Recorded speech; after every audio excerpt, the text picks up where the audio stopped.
On Thursday, Comey faced a dark day of his own.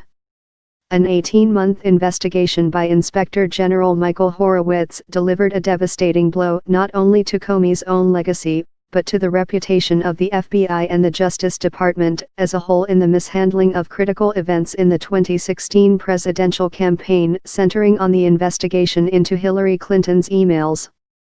The missteps were the result of bad judgment, not political bias, the Inspector General found.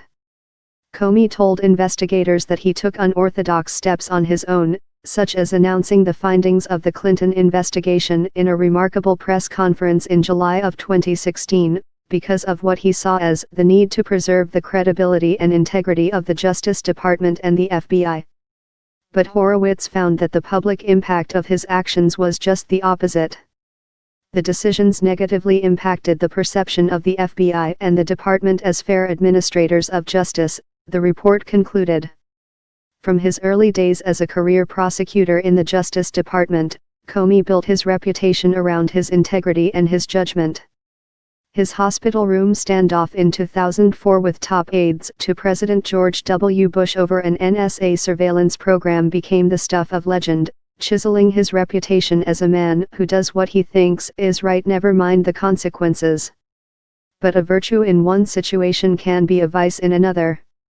Those same qualities, independence, high-mindedness, toughness, led him down the wrong path in the Clinton investigation, Horowitz's investigation suggests. The report uses words like insubordinate to describe Comey's conduct, saying he decided to conceal his intentions from top officials at the Justice Department before his July press conference. And his decision-making process at key moments was inconsistent, subjective and ad hoc, and even violated long-standing Justice Department practice, the report said.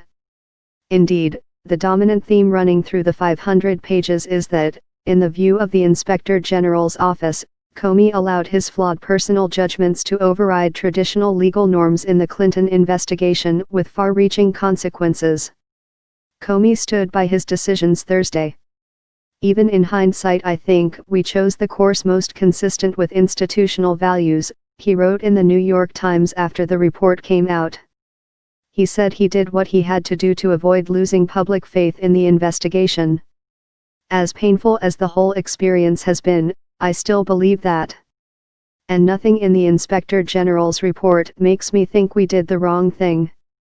The bruising conclusions provide grist both to Trump, who has been engaged in a running feud with Comey over the Russia investigation, and to Democrats, who accuse Comey of effectively throwing the election to Trump.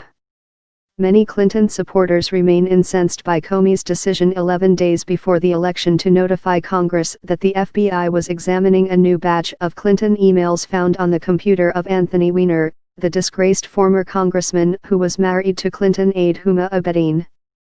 That decision became even more jarring, Clinton supporters complain, in light of his decision to keep secret the FBI's investigation during the fall campaign into possible ties between Russia and the Trump campaign. As critical of the report was of Comey's decisions, some of his former agents came in for even sharper criticism. The report found that 5 FBI employees involved in the Clinton email investigation sent messages on bureau devices or systems in support of Clinton and against Trump during the campaign. The names of 2 employees who were having an affair, Peter Strzok and Lisa Page, came out publicly months ago. The other 3 were not named in the report. While the investigation found there was no evidence that the messages and the personal opinions ultimately affected any decisions made in the Clinton case, it said that they did cast a cloud over the entire FBI investigation. The damage caused by these employees' actions extends far beyond the scope of the Clinton email investigation and goes to the heart of the FBI's reputation for neutral fact-finding and political independence. For an FBI director who prided himself not just on his own reputation but on maintaining that of the agency, that criticism may cut just as deep.